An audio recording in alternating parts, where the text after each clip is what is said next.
മേലാമൽ properties ഇന്ന് നിങ്ങളെ കൂട്ടിക്കൊണ്ടുവന്നിരിക്കുന്നത് ഭരണങ്ങാനം ഇടപ്പാടിയിലാണ്.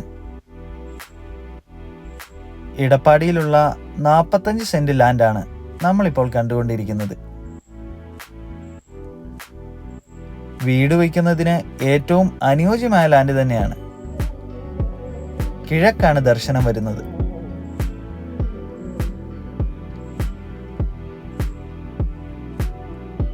വെള്ളത്തിന് ഒരു തരത്തിലുള്ള ക്ഷാമവും ഇവിടെ ഇല്ല. ഇവിടെ നിന്നും പാലാ ടൗണിലേക്ക് 4.5 കിലോമീറ്ററും ഭരണങ്ങാനം ടൗണിലേക്ക് 2 കിലോമീറ്ററുമാണ് ദൂരം. ഈ പ്രോപ്പർട്ടിക്ക് ചോദിക്കുന്ന വില സെന്റിന് 1.25 ലക്ഷം രൂപയാണ്. താല്പര്യമുള്ളവർ ഞങ്ങളെ കോൺടാക്ട് ചെയ്യുക.